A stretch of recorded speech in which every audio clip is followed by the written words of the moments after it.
Class 9-এর ছেলের গুনাহ শুনলে, ক্লাস 9-এর ছেলের জিনা ব্যভিচারের কথা শুনলে পাগল হয়ে যাবে না? পাগল হয়ে যাবে। আমি শিক্ষে রেখান কি বলে।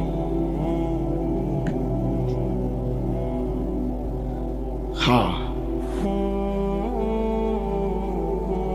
এই কোরআনুল করিম সামনে বললাম, এক নির্ভরযোগ্য বিশ্বস্ত কথা হলো, এই 15 দিন আগে আমার একজন 7 বছরের বাচ্চা আপন বাবার বড় মোবাইল দিয়ে উলঙ্গ ছবি,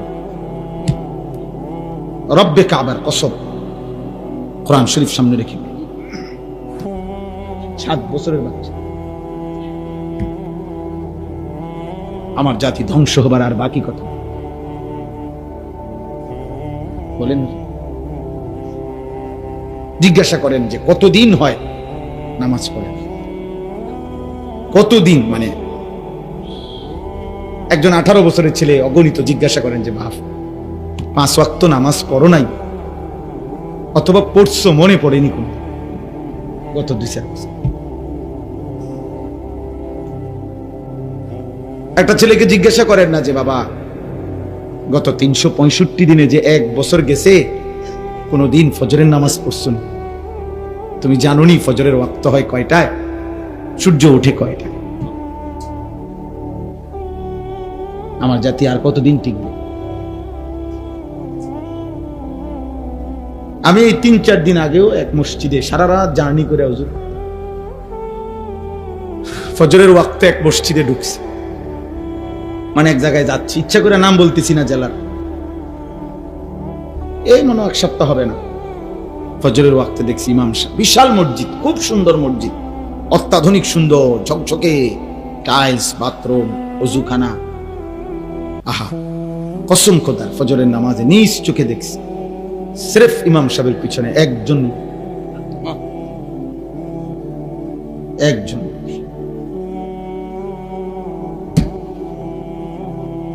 হ্যাঁ, এখনো যে আমরা ভাত মাছ খাই, এটাই তো আশ্চর্য। এখনো যে বাতাস বয়, এখনো যে রোদ ওঠে, সূর্য ওঠে, চাঁদ ওঠে, এটাই তো আশ্চর্য, এটাই আসছে।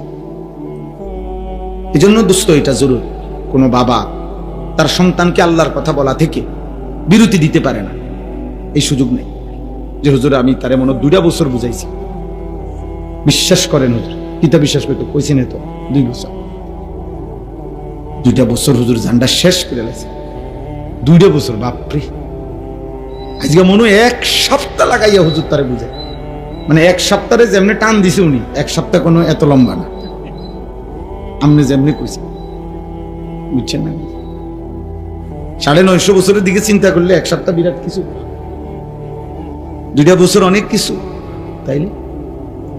তাইলে এই জন্য কোন স্বামী তার স্ত্রীকে আল্লাহর দিকে ফিরাইবার চেষ্টা বিরত হওয়ার সুযোগ নেই। কোন বাবা, কোন মা তার সন্তানদেরকে আল্লাহর দিকে ফিরাইবার চেষ্টা বন্ধ করার অনুমতি নেই, অনুমতি নেই। অনুমতি হবে সেদিন আল্লাহ যদি ডাইরেক্ট জিবরাইল পাঠাইয়া আপনাকে বলে, নাই তো 3 বছর না, মৃত্যু পর্যন্ত আপনাকে আপনার স্ত্রী সন্তানের ঈমান, আমল, আখিরাতের কথা বলতে হবে।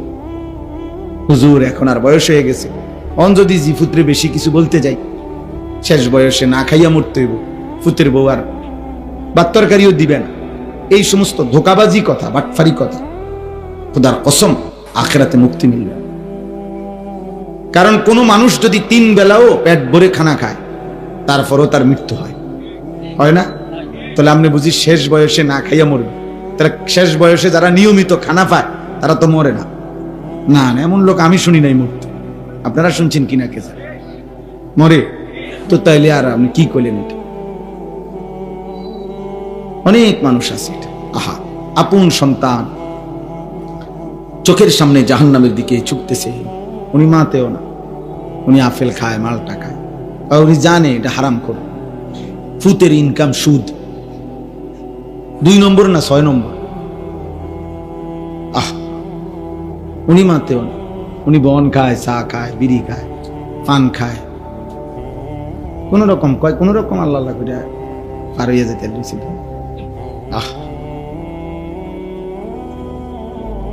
এক বুজুর্গ বলছিলেন যে হে আল্লাহর বান্দা, দুনিয়ার যন্ত্রণার পেরেশানির কারণে যদি মানুষ বলে যে যদি মরে যাইতাম ভালো ছিল, মানুষ বলে না এরকম যে এত পেরেশানির চাইতে এত দুঃখের চাইতে মরে গেলে ভালো ছিল।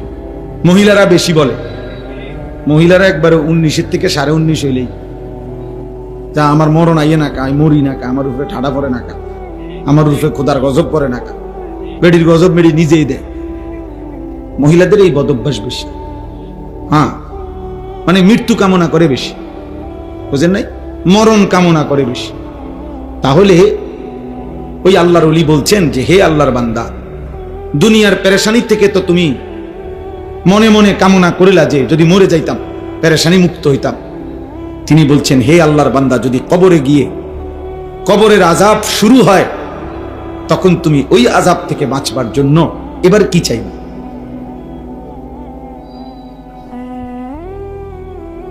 বুঝেন নাই? দুনিয়ার পেরেশানি থেকে বাঁচার জন্য তো আপনি মৃত্যু চাইলেন, আচ্ছা তো মরলেন আর কি। তো এখন কবরে গিয়ে যখন আযাব হবে আল্লাহর নাফরমানির কারণে, তখন কি করবেন? তখন কি চাইবেন? আবার দুনিয়ায় আইতে চাইবেন? আমরা মস্কারি, হ্যাঁ, আবার দুনিয়ায় আসতে চাইলে আপনারা আবার ফেরত দিবে নাকি? তাহলে এজন্য আমি কথাটা প্রসঙ্গে বললাম আর কি। কোন স্বামী, কোন বাবা, কোন মা, আপনারা এটা মনে রাখবেন, কোনোভাবেই স্ত্রী সন্তানের পরিবারের কমপক্ষে হালাল হারাম, পাক নাফাক, নামাজ রোজা, বন্দিগি, ইবাদত, আমল, আখিরাত, এই চেষ্টা বন্ধ রাখার অনুমতি। যে অনুমতি হবে সেদিন আল্লাহ নিষেধ করবে। যেদিন নূহ আলাইহিস সালামকে সরাসরি আল্লাহ নিষেধ করছে। কেনান ওনার ছেলে যে কাফের ছিল, নূহ আলাইহিস সালামের এই ছেলে যখন নূহ আলাইহিস সালামের নৌকা উঠে গেছে, তিনি পানি ওয়াফারাত তান্নুর, কোরআন শরীফে আছে যে চুলার থেকে পানি বের হয়ে গেছে। নূহ আলাইহিস সালাম বুঝছে যে কিছুক্ষণের মধ্যেই পানি তুফানে পূর্ণ হয়ে যাবে। তো তখনও নূহ আলাইহিস সালাম ছেলেটাকে বলছে, বাবা কালেমা পড়ে ইয়া বুনাইয়া রকাব মা'ানা, আমার সাথে নৌকাতে উঠে আসো, বাপ ঈমান আনো। নূহ আলাইহিস সালামের ছেলে বলছে, না আমি নৌকায় উঠবো না। সাআবি ইলা জাবালিন ইয়াসিমুনি মিনাল মা। নাফরমান ছেলে বলতে লাগছে যে বাবা আমি ওই পাহাড়ের উপরে গিয়ে আশ্রয় নেব, এত উঁচা পাহাড়ের উপরে তোমার খোদার পানি যাবে না, বন্যা হইলে ওইব আর আল্লাহ বুঝি হিমালয় পর্বতের উপর। বুঝেন নাই কথা? সে বুঝতে মনে করছে এটা। তো নূহ আলাইহিস সালাম তখনও আবার বলছে লা আসিমাল ইয়াউমা মিন আমরিল্লাহ, না রে বাপ, আল্লাহর আযাব থেকে আজকে কেউ বাঁচাইতে পারবে না, তুই ভুল কইরো না বাবা, আসো না। ছেলেটা আসে নাই, উনি টানাটানি করছে। তো আল্লাহ তাআলা বলেন ওয়া হালা বাইনাহুমাল মাউজু, কিছুক্ষণ পরে তুফান বাড়তে বাড়তে ওই পর্যন্ত এসে পানির একটা ঢেউ একটা ধাক্কা দিছে, এই ধাক্কার সাথে সাথে বাপ আর পুত পৃথক হয়ে গেছে। ফাকানা মিনাল মুগরাকিন, নূহ আলাইহিস সালামের ছেলে কেনান তখন পানিতে ডুবা শুরু করছে। আল্লাহ বলেন তখনও দেখেন এবার হাত থেকে ছুটে গেছে, আর আর আর ধরতে পারতেছে না নূহ আলাইহিস সালাম, কিন্তু তখনও তিনি নৌকায় দাঁড়িয়ে, কোরআন শরীফে আছে ওয়ানাদা নূহ, নূহ আলাইহিস সালাম দোয়া করছে, এবার আল্লাহর কাছে হাত উঠাইছে, ইন্না ইবনি মিন আহলি, আল্লাহ আমার যে সন্তান এটা ডুবে যাচ্ছে, যে এটা আমার ছেলে, আমার পরিবার, আমার সন্তান, আমার বংশধর। এই ছেলে, এটা অপদার্থ কোথাকার, না জানলে আসলো কেন সে? বাকি ছেলেরা তোমরা শোনো নাই, তোমরা মানা করো,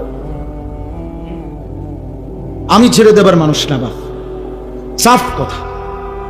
আমার জিন্দিগির সিদ্ধান্ত এটা, কোন মাহফিল দ্বিতীয়বারের আশায় আমি আর বয়ান করি, একবারই আসলাম মনে করেন, কোনো অসুবিধা নাই, আর কোনোদিন আসবো না, কোনো সমস্যা নেই। কিন্তু এই সন্তান ফিরাইতে হবে, আমাদের এই ছেলেগুলারে বাঁচাইতে হবে। আপনারা জানেন না বা দেখতে শুনতে এরা নাম ঠিকানা আর পরিচয় যদিও মুসলমান, অগণিত ছেলের, লাখ লাখ ছেলের একাকী গুনাহ, মোবাইলের গুনাহ, চরিত্রহীনতা, জিনা, ব্যভিচার, অস্থিরতা, উলঙ্গ ছবি দেখা, নর্তকী দেখা, হারাম দৃশ্য দেখা, এটা কোথায় গিয়ে নামছে আপনারা জানেন?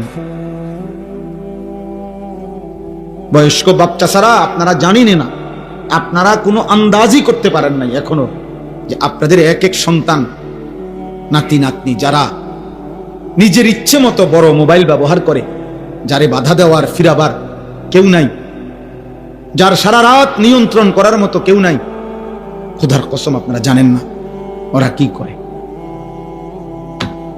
এই বলি, আমার সাথে ব্যক্তিগতভাবে শত শত যুবকের, কিশোরের আমার সাথে সম্পর্ক আছে।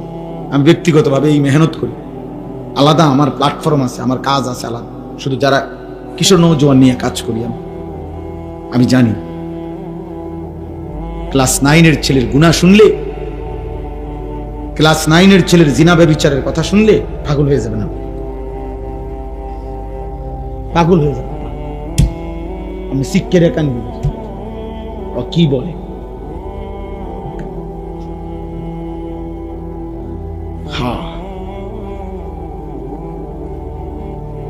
এই কোরআনুল কারীম সামনে বললাম, এক নির্ভরযোগ্য বিশ্বস্ত কথা হলো, এই 15 দিন আগে আমার একজন 7 বছরের বাচ্চা আপন বাবার বড় মোবাইল দিয়ে উলঙ্গ ছবি, রব্বে কাবার কসম, কোরআন শরীফ সামনে রেখে, 7 বছরের বাচ্চা। আমার জাতি ধ্বংস হবার আর বাকি কত বলেন? জিজ্ঞাসা করেন যে কতদিন হয় নামাজ পড়েন, কতদিন, মানে একজন 18 বছরের ছেলে অগণিত জিজ্ঞাসা করেন যে বাপ 5 ওয়াক্ত নামাজ পড়ো নাই, অথবা পড়ছো মনে পড়েনি কোনো গত 2-4 বছর। একটা ছেলেকে জিজ্ঞাসা করেন না যে বাবা গত 365 দিনে যে 1 বছর গেছে কোনদিন ফজরের নামাজ পড়ছো নি? তুমি জানোনি ফজরের ওয়াক্ত হয় কয়টায়, সূর্য ওঠে কয়টায়? আমার জাতি আর কতদিন টিকবে?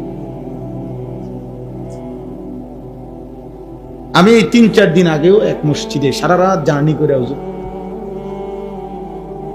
ফজরের ওয়াক্তে এক মসজিদে ঢুকছি, মানে এক জায়গায় যাচ্ছি, ইচ্ছা করে নাম বলতেছি না জেলার, এই মনে 1 সপ্তাহ হবে না, ফজরের ওয়াক্তে দেখছি ইমাম সাহেব, বিশাল মসজিদ, খুব সুন্দর মসজিদ, অত্যাধুনিক সুন্দর ঝকঝকে টাইলস, বাথরুম, ওযুখানা, আহা কসম খোদার ফজরের নামাজে নিজ চোখে দেখছি সির্ফ ইমাম সাহেবের পিছনে একজন,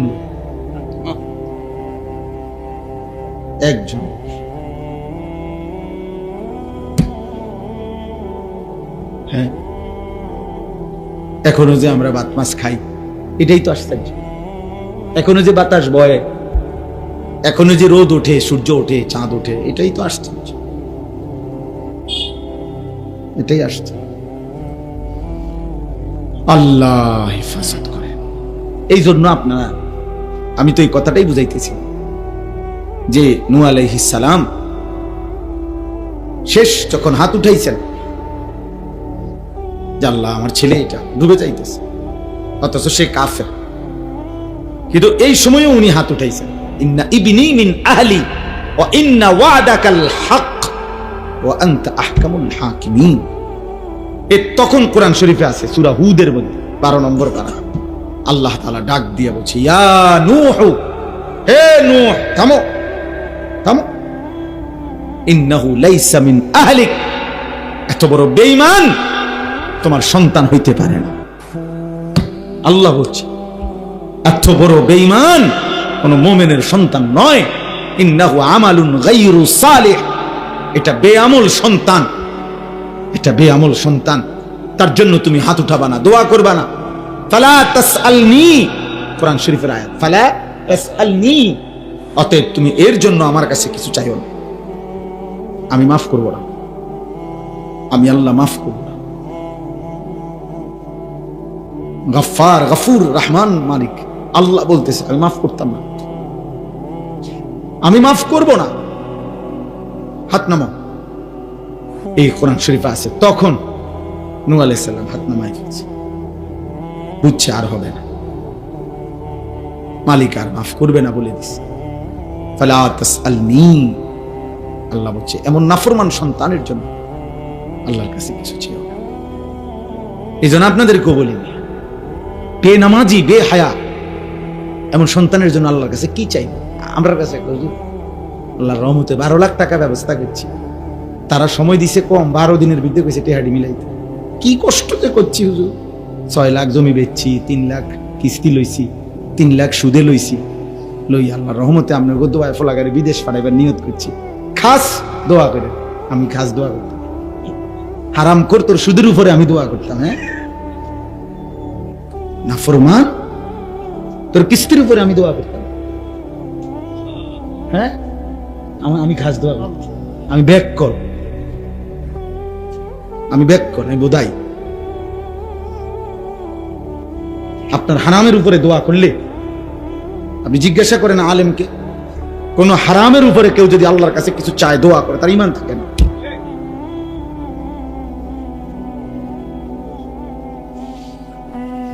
আল্লাহর রহমতে বলে ব্যবস্থা করছে টাকা, সুদের টাকা আল্লাহর রহমতে ব্যবস্থা করছে, কিস্তির টাকা আল্লাহর রহমতে ব্যবস্থা করছে। আপনার উপরে ফরজ করছিল ইসলামী শরীয়ত যে সুদে হোক কিস্তিতে হোক ছেলেরে যেমনে পারো বিদেশ পাঠাও, এটা ইসলাম আপনার উপরে বলছে তো না? নবীজি বলছে তো এটা, আব্দুল কাদের জিলানী বলছে তো এটা, বাইজিদ বোস্তামি এটা বলছে তো, বাংলাদেশের সংবিধান আপনার এটা বলছে, আপনাকে এলাকার চেয়ারম্যান আপনার এটা বলছে, আপনাকে এলাকার মেম্বার এটা বলছে। ইবলিস ছাড়া, শয়তান ছাড়া আর কেউ বলে নাই বেটা। হারাম খোর কোথাকার শয়তান তোমারে বলছে, দুইটাই লুবি, বাপটাও লুবি, সন্তানটাও লুবি। বিদেশ যাইতে নিষেধ করি না, বিদেশ যাওয়া হারাম না, কথা বোঝেন নাই? বিদেশ যাওয়া হারাম, প্রবাসী হারাম না, না না, সুদের টাকা হারাম, কিস্তির টাকা হারাম, আপনারা এটা বলছি।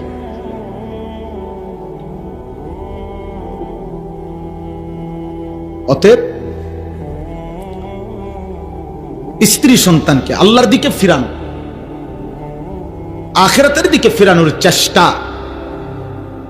ওযু নামাজ পাক পবিত্র হালাল হারামের দিকে ফেরানোর চেষ্টা, এটার থেকে কোনো অভিভাবক, কোনো স্বামী, কোনো বাবা, কোনো মায়ের ছুটি মিলবে কখন? বলেন, জিবরাইল ফাটাই আপনার কাছে যদি আলাদা কে আসে, তারা আমাদের কাছে এখন জিবরাইল আসার সুযোগ আছে তো? আসে কেন? জিবরাইল আইন না,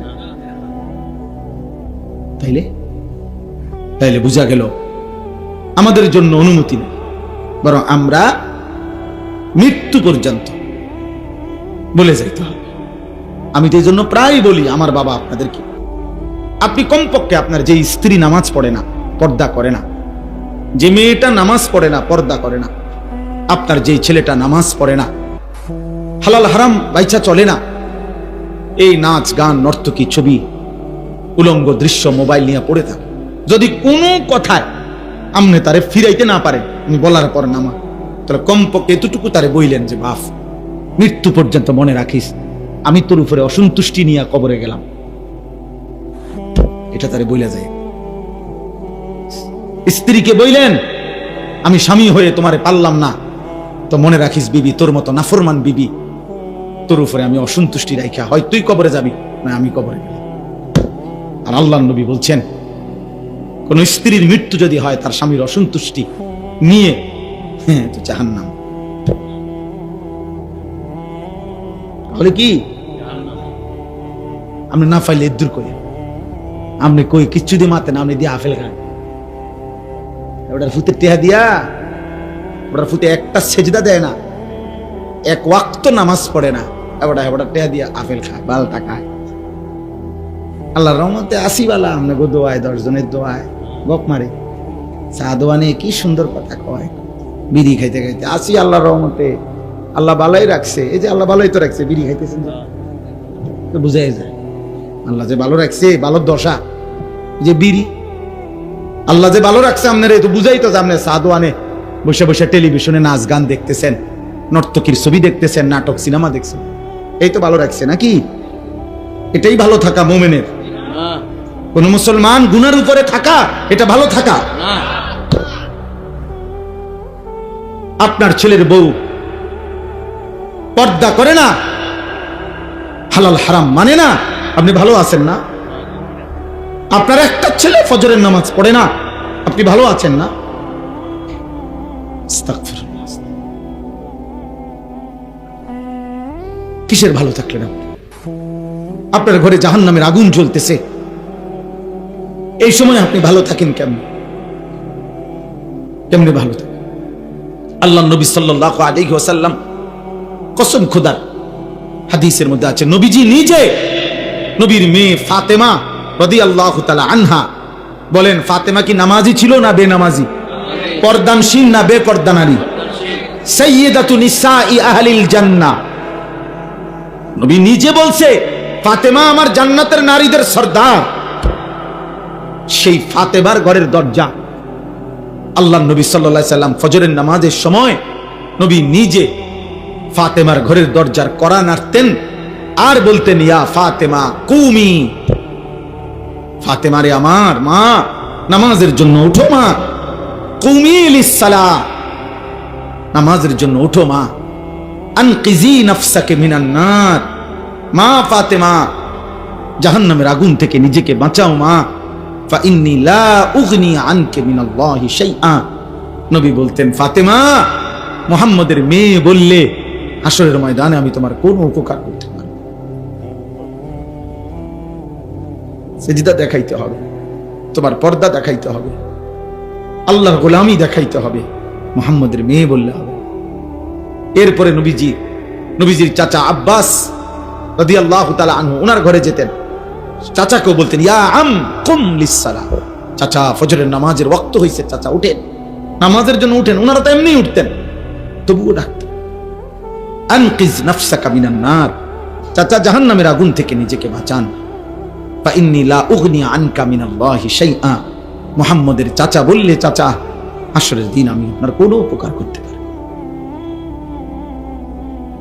আমনে কি আমগরে বুদ্ধি দিছে, চাচারে কেউ কইয়া দিছে যে আমনে চাচা মৃত্যু পর্যন্ত বিড়ি খাইবেন, নবী হাসরের ময়দানে আপনার দেখবার লোক লোক সুপারিশ করে জান্নাত দিয়ে দিবে। আসো আসো, আরে মাশাআল্লাহ, তুমি নি ওই যে সবসময় সাদওয়ানে বিড়ি খাইতা উম্মত, এদিকে আসো, আরে তোমার না ট্রাইতে আসি, আয়ো বেহেশত তো তোমার লাগে না রাখছে।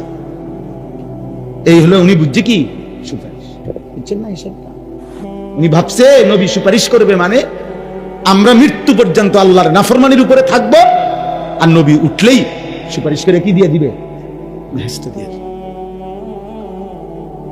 আপনি 60 বছর পর্যন্ত কথায় কথায় গালি দেবেন, এই অবস্থায় মারা যাবেন, আমনের কিস্তি আমনের ফুতে চালায়, আমনের কবরে আমনের সুদের টাকা আমনের ফুতে চালায়, আমনের ব্যাংকের লোন আমনের ফুতে শোধ করে, আমনে কবরে আমনে হাসরের ময়দানে উঠলেই আমনের নবী সুপারিশ করে বেহেশতে নিয়ে যাবে।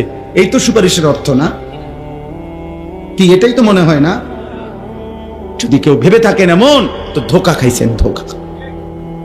ওমা ইয়াখদাউনা ইল্লা আনফুসাহুম ওমা ইয়াশউরুন, ধোঁকা খেয়েছেন, বুঝেন নাই। কোরআনুল কারীমের মধ্যে আল্লাহ বলছেন আমার মুমিন বান্দা কেমন হয়। আল্লাহ বলেন আমার মুমিন বান্দা নামাজও আদায় করে, আমার দেওয়া সম্পদ থেকে যাকাতও দেয়। আল্লাহ বলেন নামাজের সেজদা দিয়েও, আল্লাহর পথে পূর্ণ খরচ করেও, ওয়াকুলুবুহুম ওয়াজিলাতুন আন্নাহুম ইলা রাব্বিহিম রাজিউন। আল্লাহ বলে প্রতিটা সেজদা দিয়েও আমার বান্দা তার অন্তর আমি আল্লাহর ভয়ে কাঁপতে থাকে। যাকাত দিয়ে আল্লাহর রাস্তায় দান করে সাদাকা করেও আমার বান্দা তার অন্তর আল্লাহর ভয়ে কাঁপতে থাকে, আর এই কথা বলতে থাকে, হায় আমাকে তো হাসরের ময়দানে আল্লাহর কাছে ফিরতে হবে, আর আল্লাহ যদি গ্রহণ না করে আমার কি হবে?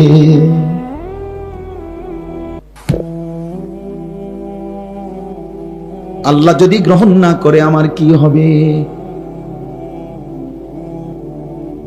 হ্যাঁ, আমরা ছোটবেলায় আমরাও ওয়াজ শুনতাম যখন, আগের দিন মানে কি 300 বছর আগে না, আমি ছোটবেলা, আর আমি যে দূর আমার ছোট হতে দূর, ঠিক না? আমার বয়স 44 বছর চলে এখন, তাইলে আমার ছোটবেলা কি 400 বছর আগের কথা? না, কত 15-20 বছর 25 বছর আগের কথা।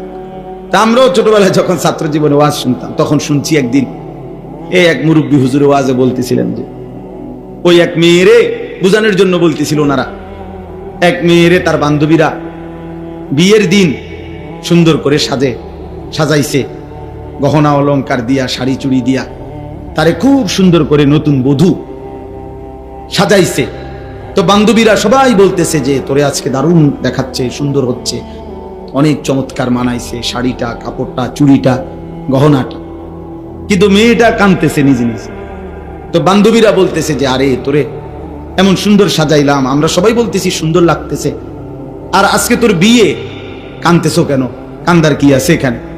তখন ওই মেয়ে চোখের পানি ফেলে বলতেছে, হায় সখী বান্ধবীরা, তোমরা তো সবাই বলতেছো সুন্দর লাগতেছে, কিন্তু যার জন্য আমারে সাজাইছো সে যদি সুন্দর না বলে,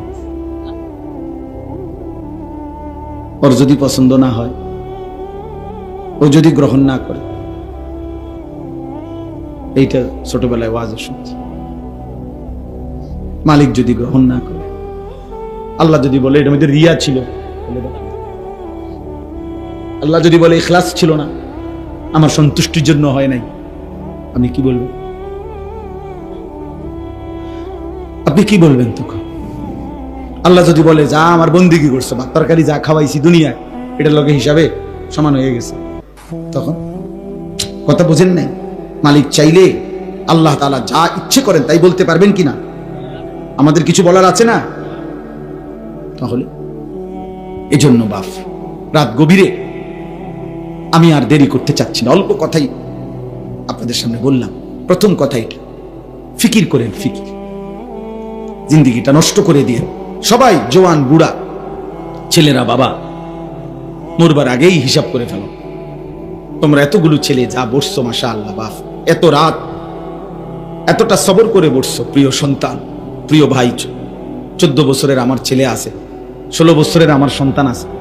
আমার প্রথম সন্তানের বয়স 16 বছর, আমার দ্বিতীয় সন্তানের বয়স 14 বছর। অতএব 14 বছরের তুমি আমার ছেলে, তুমি আমার সন্তান। 16 বছর যার বয়স তুমি আমার সন্তান, এর চাইতে একটু বেশি যার বয়স তুমি আমার ছোট ভাই। তো এক ভাই তোমারে বললাম, এক বাবা তোমারে বললাম, তোমরা ছেলেরা নষ্ট হইও না, নষ্ট হও।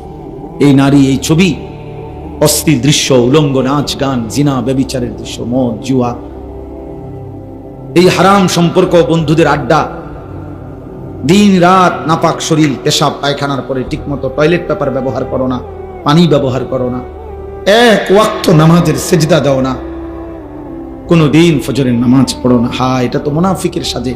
মুশরিক এটা করতে পারে, মুমিন করতে পারে।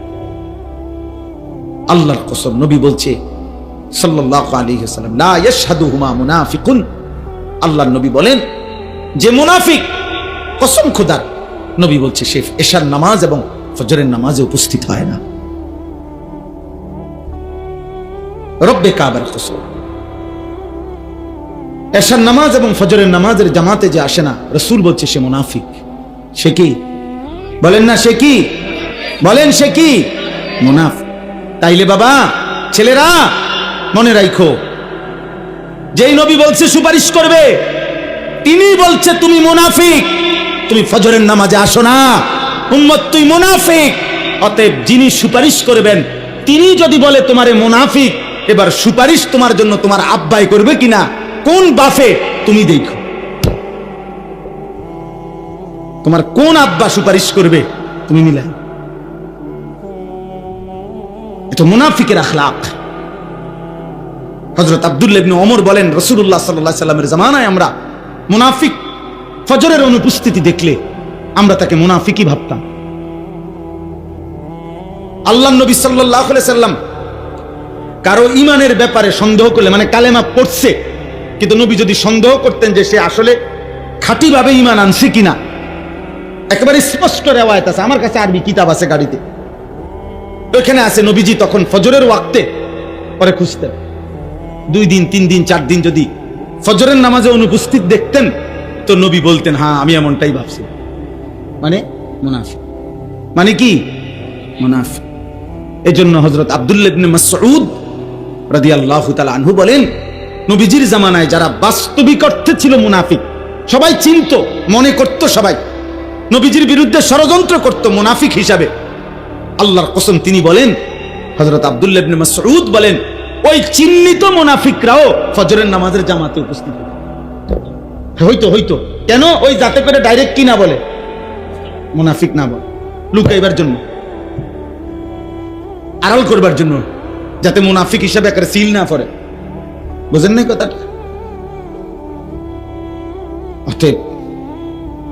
অতএব মাতবরি করেন না। মসজিদে 30,000 দিচ্ছেন, বেহেস্তের বুঝ হয়ে গেছে নাকি?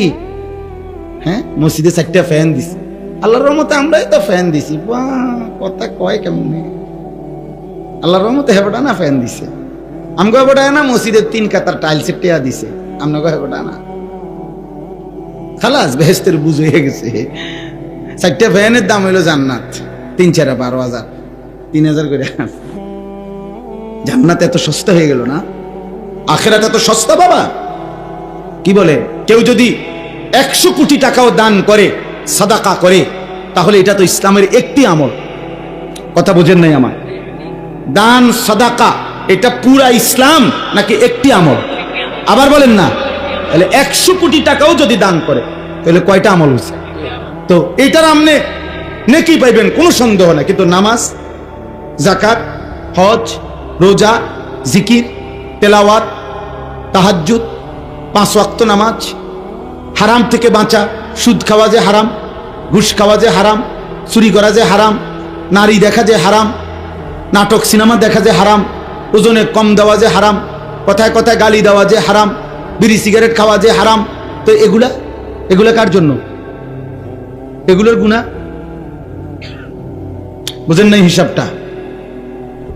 না, এগুলা সবে 30,000-এর ভিতরে। না, এটা ভিতরে 30,000-এর ভিতরে। দেখেন না, হুজুরের টাকা 200 দিয়া বুড়া মিয়ারে তওবা করায়। 90 বছরের বুড়া সোজা হইয়া গেছে, একদম টানা দিয়া লাইছে। এখন আতফাও গিরাগারি জোরাজারি ছেড়ে দিছে। হ্যাঁ, এখন দম টানতে আছে। এই সময় হুজুর আনছে 300 টাকা দিয়া, 500 টাকা। হুজুর ধরেন আব্বার 60 বছর ক্লিয়ার করে দেন। হুজুরে 500 টাকা দিয়া তওবা করাইয়া আমনের বাপের এই 60 বছরের গালি গালাজ, বিড়ি সিগারেট, সাদোয়ানের টেলিভিশন দেখা, ওজনে কম দেওয়া, ওই যে জমি দিছে না, ঠকাইছে, এই সব ক্লিয়ার করে মাফ কইরা 500 টাকার ভিতরে এরপরে জান্নাতের ফেরেশতার হাতে বুঝাই দিয়া ভাই। ইমাম সাহেবের বাপের সম্পত্তি জান্নাত। কথা বলেন না কেন? ইমাম সাহেবের বাপের সম্পত্তি।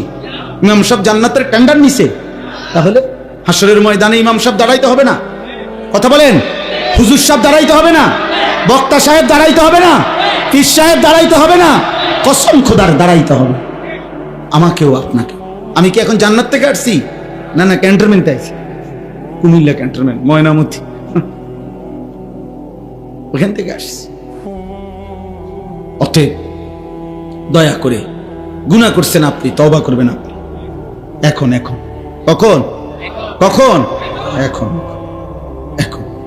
তওবা করবেন কিভাবে? 3 ভাবে। 3 জিনিস একসাথে হলে তওবা হয়। চোয়াকার চা লেখলে চা হয় না, শব্দ হয়। চা পাতা, চিনি, পানি একসাথে করলে চা হয়। ছয়কা চা লেখলে কি হয় না? চা হয় না, চায়ের শব্দ হয়। তওবা করলে তওবা হয় না, তওবার শব্দ হয়।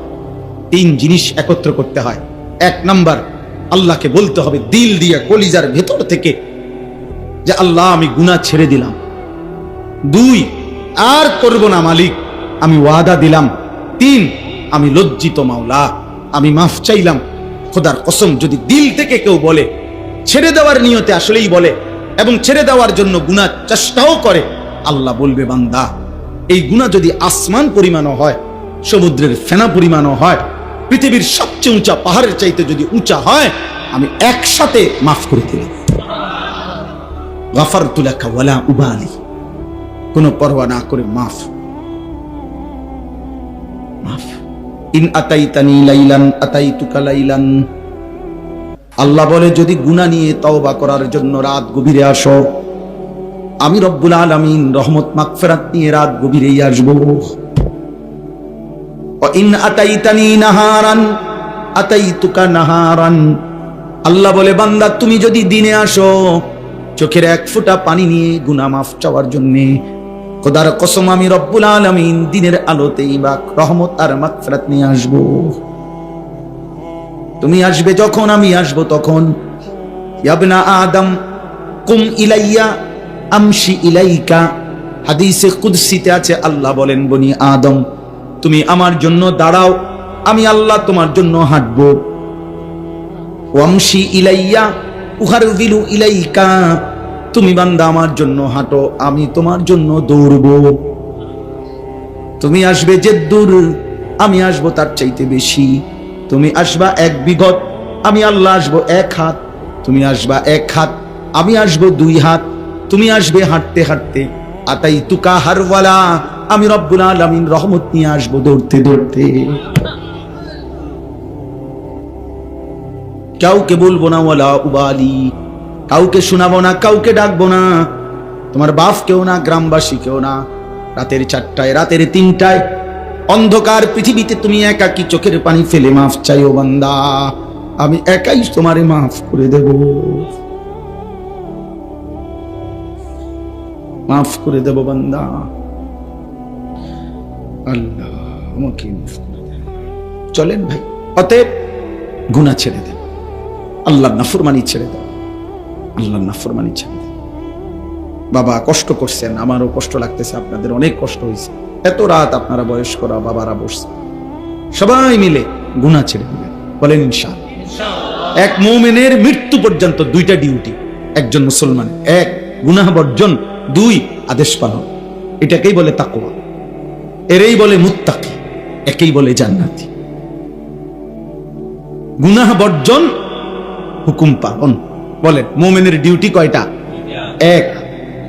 বলেন 1 নম্বর কি? 2 নম্বর আদেশ। আগে হলো গুনাহ বর্জন, এরপরে হলো আদেশ।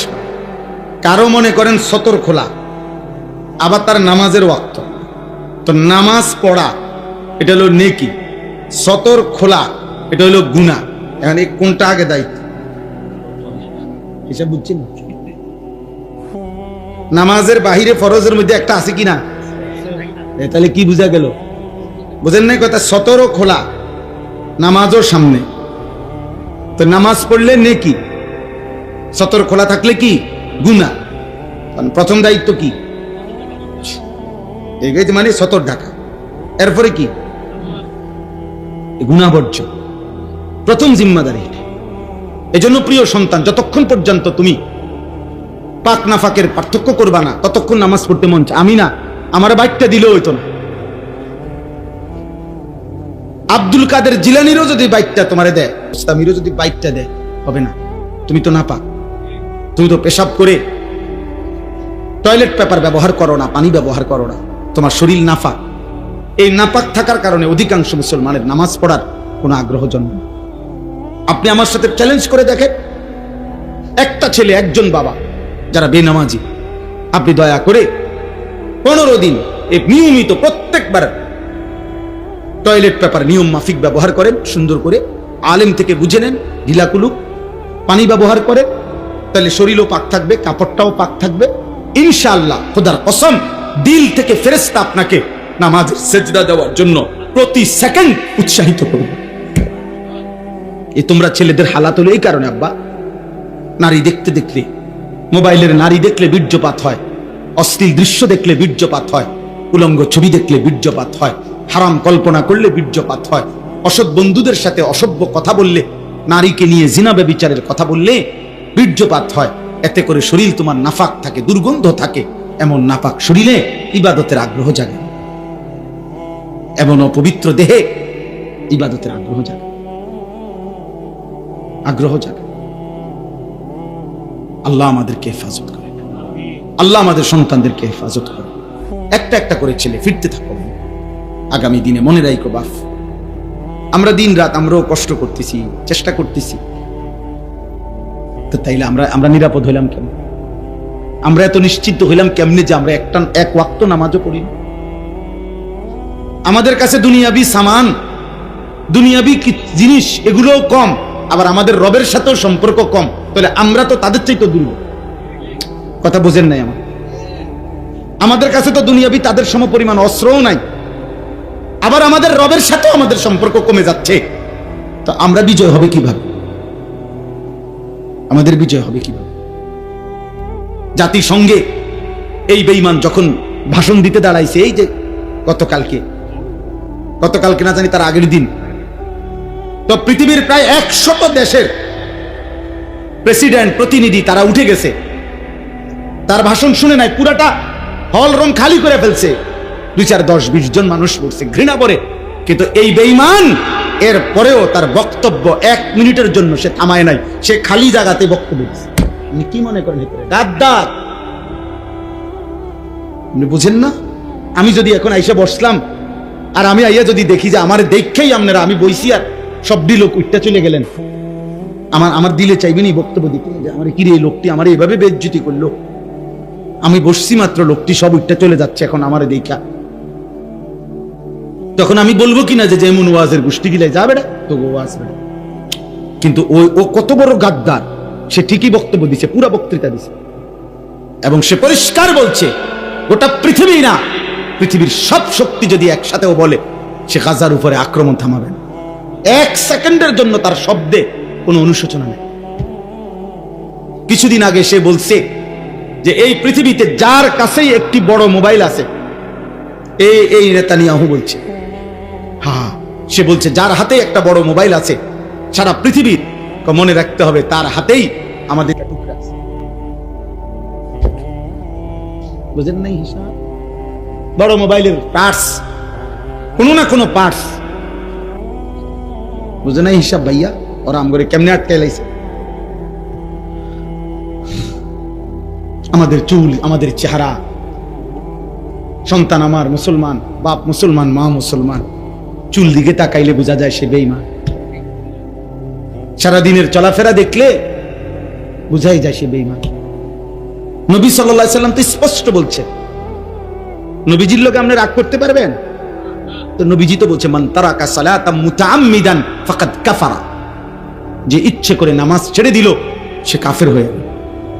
তো এর ব্যাখ্যা তো আছে, কিন্তু ব্যাখ্যা তো পরে, শাব্দিক তরজমা কি ফাকাদ কাফারা। এই ছেলে বেটা, মুসলমানের বাচ্চা, শোন বেটা, মুমিনের সন্তান, রক্তে যদি 1 ফোঁটা ঈমান থাকে আল্লাহকে সিজদা দিও। নবী বলছে রাহমাতুল লিল আলামিন, নবী বলছে দয়ার মায়ার সাগর, নবী বলছে বেনামাজি তুই মনে রাখিস তোর হাসর হবে ফেরাউনের সাথে। বলে নাই? বলে নাই? কারুনের সাথে, হামানের সাথে, উবাই ইবনে খালাফ, মক্কার কুরাইশদের সবচেয়ে নিকৃষ্ট কাফের, তার সাথে। এখন আপনি কি বলেন? একটা ছেলে বলো ভাই, তুমি তোমারে বেনামাজির সেজদা নাই, তোমারে দাঁড় করাইছে ফেরাউন নমরুদের লগে, কারুন হামানের লগে, ওইখান থেকে ডাইকে আইনা আলগায় তোমারে জান্নাত দিয়া লাগবো। হ্যাঁ, আর তো তখন হেরা কি করবো? লগের হেরা কথা বুঝেন নাই? ওরা বলবো মা এটা কোন বিচার, দাঁড়াইলাম এক লগে, আমি যদি হেরে নিক জ্ঞান, আমরা কি যদি বিবেক থাকে কারো, ভাই না, সুপারিশ মামুর বাড়ি না, হাউজে কাউসারের ফানি সাপকলের ফানি না, ট্যাপ ছেড়ে দিলে ফানি বাইরে হয় এরম না। সুপারিশ নিতেও খোদার কসম কাগজপত্র দেখাইতে হবে, ফাইলপত্র দেখাইতে হবে, আমলনামা দেখাইতে হবে। হাউজে কাউসারের পানি নিতেও কাগজপত্র কি বোঝেন নাই কথা? আমলনামা দেখাইতে হবে, আমলনামা দেখাইতে হবে। কি দেখাবেন ভাবে? নবী সাল্লাল্লাহু আলাইহি সাল্লাম যখন আমলনামা দেখবে আর বলবে উম্মত এটা তোমার নাম আনিসুর রহমান, 30 বছর সুদ খাইলা, আমার উম্মত, 365 দিনে কোনদিন ফজরের নামাজ পড়ো নাই, তুমি আমার উম্মত, 60 বছর বয়সে বিড়ি সিগারেট খাইলা, তুমি আমার উম্মত, 60 বছর বয়সে গালি ছাড়া কথা বলো না, তুমি আমার উম্মত, 50 বছর ধরে নাটক সিনেমা নর্তকীর ছবি দেখো, তুমি আমার উম্মত। এটা আমার উম্মতের আমলনামা। আমি সর্বশ্রেষ্ঠ নবী, তুমি আমার শ্রেষ্ঠ উম্মত, শ্রেষ্ঠ উম্মতের এই আমলনামা। নবী বলবেন আমার কেমনে বেইজ্জতি করলা উম্মত, আমি কেমনে আমার মালিকের সামনে এটা দেখাবো কেমনে যে রব্বুল আলামিন এটা আমার উম্মতের আমল না? বলে, বলো না ভাই, একটা ছেলে বলো ভাই, একজন বদলাও, একজন বদলাও দোস্ত, একজন বদলাও, একজন ফিরে আসো। আমি তো শুরুতেই বলছি আমি নির্বাচনের প্রার্থী না, আমার কোনো মার্কা নাই, ভোটের আশায় আসি নাই, আখিরাতের আশায় আসছি, আখিরাতের আশায়। মজার কথা শুনবেন আপনি, আমি আছি সারা দিনে ভাত খাইনি, আমার ব্যস্ততা আমার এখনো খাওয়ার সুযোগ দেয়নি। অন্য কিছু খাইছি, গাড়িতে বসে বন খাইছি, কলা খাইছি, সময় কুলাই তারছি। এই রাস্তার ভয়ে, জ্যামের ভয়ে, আমার মাগরিব রাত বয়ান ছিল মাধবপুর, ওইখানে মানে ফেরেশানি যে ধরতে পারতাম না মাহফিল, চারিদিকে বারবার শুনতেছি আশুগঞ্জ, তারপরে বিশ্ব রোড, চারিদিকে জ্যাম, মাধবপুর। এই জন্য দুপুর বেলাই রওনা দিছি জোহরের পরে। খুব খিদা লাগছে, এটা বলতেছি না, মানে বুঝাইলাম জিন্দিগির একটা নেশায় থাকি, ভাবি যে একজন সন্তানও বদলাবে ইনশাআল্লাহ। আমরা হতাশ না, আমরা হতাশ না, ইনশাআল্লাহ আমাদের মুসলমানের সন্তান ফিরতেছে, আল্লাহর দিকেই ফিরছে, আলহামদুলিল্লাহ। শত শত ছেলে ফিরছে। এই জন্য দোস্ত, আল্লাহ তাআলা রাত গভীরে আমি শেষ করলাম, আল্লাহ তাআলা বললেন, কুল লিল মুমিনিনা, হে নবী আমার, আপনি আমার সমস্ত ঈমানদার পুরুষদেরকে বলে দেন, জওয়ান হোক বুড়া হোক, আমি আল্লাহর আদেশ শুনায়ে দেন, ইয়াগুদ্দু মিন আবসারিহিম, তারা যেন সকলেই ভিন নারী, যে নারী দেখার অনুমতি নাই, ভিন নারী থেকে, হারাম দৃশ্য থেকে তারা যেন তাদের চোখ নামিয়ে রাখে। এজন্য স্পষ্ট শরীয়তের বিধান, এক নাম্বার হলো, যে নারী দেখার অনুমতি নাই, প্রিয় বন্ধু, মোবাইলে কিংবা টেলিভিশনে কিংবা রাস্তায় কিংবা বাড়িতে উঠানে কোথাও তাকে দেখার অনুমতি নাই, আল্লাহ বলছে চোখ নামাও। 2 নাম্বার, কারো সতর দেখার, পুরুষের সতর যেটুকু, এটুকু পুরুষ হয়েও দেখার অনুমতি নাই, নারীর সতর দেখার অনুমতি নাই। আল্লাহ বলেন চোখ নামাও, চোখ নামাও, চোখ নামাও। জওয়ান ছেলে তুমিও চোখ নামাও, বুড়ো চাচা আপনিও চোখ নামাও, আমিও চোখ নামাই। ওয়াহফাজু ফুরুজাহুম, আল্লাহ বলেন আমার ঈমানদার বান্দাদেরকে বলেন তারা যেন প্রত্যেকেই নিজেদের লজ্জাস্থানও হেফাজত করে, জিনা যেন না করে, ব্যভিচার যেন না করে, পুরুষে পুরুষে কোনো অপকর্ম যেন না করে, পুরুষে নারীতে যেন কোনো অপকর্ম না করে, নারী নারী যেন কোনো অপকর্ম না করে, নিজের হাতকে যেন অপকর্মে নাপাক ব্যবহার না করে, যেই কোনো রকমে নিজের হারাম যৌন চাহিদা যেন পূরণ না করে। আল্লাহ বলছে বিনিময়ে আল্লাহ একটা মজার ওয়াদা দিছেন। আল্লাহ বলছে আমার বন্ধু আপনি বলে দিয়েন, আমার কোন ঈমানদার বান্দা যদি, পুরুষ না মহিলা সবার জন্যই হুকুম, অকুল লিল মুমিনাতি ইয়াগদুদনা মিন আবসারিহিন্না ওয়া ইয়াহফাজনা ফুরুজাহুন্না, পুরুষদের জন্যই হুকুম, নারীর জন্য। পুরুষকেও বলছে চোখ নামাও, নারীকেও বলছে চোখ নামাও। মহিলা বোরকা পরছে তো ঠিক আছে, বৃত্তে চশমা লাগাইছে এটাও ঠিক আছে, উর্ফে কাপড় আছে, কিন্তু এবারে চশমা বৃত্তে সব চায়, তাহলে আমনের এটাও কিনা পর্দা না? কথা বোঝেন নাই আপনি? চোখ নামাইতে হবে পুরুষকেও, চোখ নামাইতে হবে কাকে? মহিলা। আমার একজন উস্তাদ ছিলেন হযরত মাওলানা মুস্তাফা মাহমুদি, হুজুর এখনো বেঁচে আছেন। হুজুর একদিন আমগরে সবকে বুঝাইছিলেন, ওই যে মেইন রোডে রাত্রিবেলা যে ট্রাক চলে, এই ট্রাকের যে হেডলাইট, এটার একটা নিয়ম আছে যে মুখোমুখি হেডলাইট, মানে এদিক থেকে একটা ট্রাক আসতেছে, এদিক থেকে একটা যাইতেছে, তো ট্রাক যদি রাত্রেবেলা এরকম মুখোমুখি হয় বা বাস, তো দোনোটারে তো 4টা হেডলাইট না, এই গাড়ির 2টা ওই গাড়ির 2টা না, তো মুখোমুখি হইলে কাছাকাছি আসলে নিয়ম হলো ড্রাইভারদের হেডলাইট ডাউন করতে হয়। দোনোজনে, দোনো গাড়ির হেডলাইট কি করতে হয়, এটা নিয়ম আছে এদের, হেরা বোঝে, নিচের দিকে দিতে হয় আর কি। নিচের হেডলাইট ডাউন করলে দোনো গাড়ি তখন সাইড বোঝে যে আমি কোন দিকে যাবো, হে কোন দিকে যাবো। আর নয়তো যদি দোনো হেডলাইট মুখোমুখি থাকে অ্যাক্সিডেন্ট হবে। তো হুজুরের জন্য বলতেন, আল্লাহ তাআলা বলছে মুমিন পুরুষ মুমিন নারী, ছেলে মেয়ে মুখোমুখি যখন হবে, কাছাকাছি যখন হবে, দেখার সুযোগ যখনই হবে, আল্লাহ বলছে দুইজনই হেডলাইট নামায় দাও, ছেলেও চোখ নামাও, মেয়েও চোখ নামাও। পুরুষও চোখ নামাও, নারীও চোখ নামাও, তাহলে দুজনেরই সম্মান, ইজ্জত, দিন রক্ষা হবে।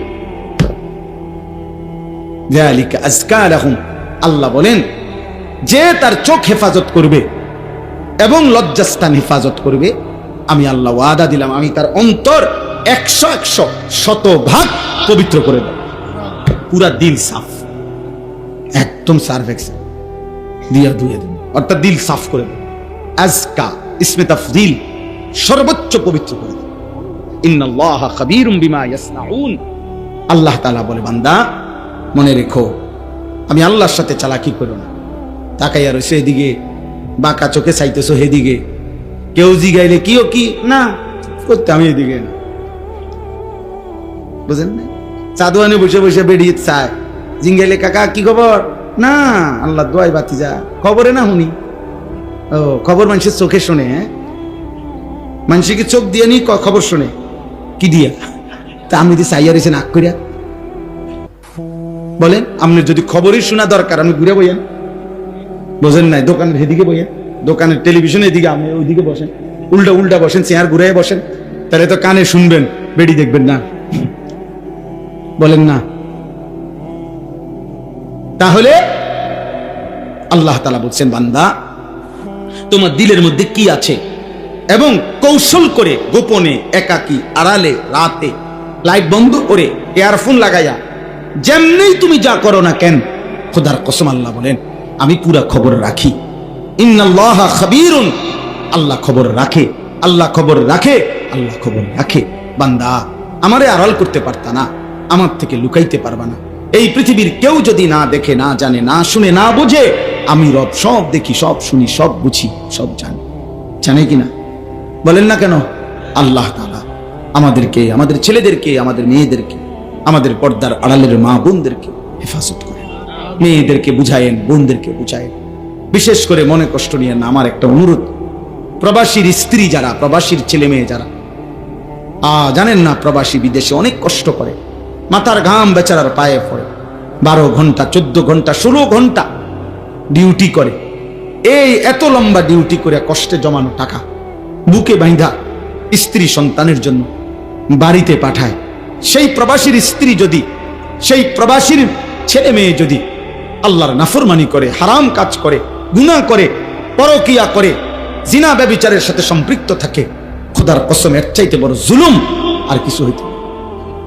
তোমার জন্য এই স্বামী বেচারা আজকে 12 বছর 16 বছর সে তার সমস্ত সুখ কোরবানি করে সে বিদেশের মাটিতে পড়ে আছে একা, আর তুমি বোন বাজারে বাজারে করো, তুমি বাজারে বাজারে। আল্লাহ আমাদেরকে হেফাজত করেন, আল্লাহ আমাদেরকে হেফাজত করেন, আল্লাহ আমাদের সবাইকে কবুল করেন। আজকের এই মাহফিলে আল্লাহ তাআলা বরকত দান করেন, আপনাদের সকলের জিন্দেগি আল্লাহ সুন্দর করে দেন। আলহামদুলিল্লাহ। اللهم أنت السلام ومنك السلام تباركت يا ذا الجلال والإكرام يا أرحم الراحمين يا أرحم الراحمين ربنا ظلمنا أنفسنا وإن لم تغفر لنا وترحمنا لنكونن من الخاسرين ربنا آتنا في الدنيا حسنة وفي الآخرة حسنة وقنا عذاب النار رب ارحمهما كما ربياني صغيرا ربنا هب لنا من أزواجنا وذرياتنا قرة أعين واجعلنا للمتقين إماما মওলাই করিম আপনি মাফ করে দেন। রাত অনেক গভীর মাওলা, অনেক গভীর মাওলা, মধ্যরাত পার হয়ে গেছে মাওলা, অনেক আগেই তাহাজ্জুদের বড় মোবারক সময় মাওলা। আল্লাহ আপনার প্রথম আসমানে কুদরতি ভাবে নেমে আসার সময় এটা মাওলা।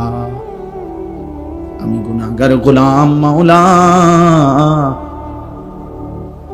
আপনার কাছে মাফ চাইলাম মাওলা। চারিদিকে লক্ষ লক্ষ মানুষ ঘুমিয়ে গেছে, আমরা অল্প কয়েকজন নাফরমান এখনো ঘুমাই না। চোখ বন্ধ করে তাকিয়ে দেখলাম রে মাওলা, পেছনটা গুনাহ অনেক বেশি মাওলা, পেছনের জিন্দেগি নাফরমানি বেশি মাওলা, জীবনে ভুল করেছি বেশি মাওলা,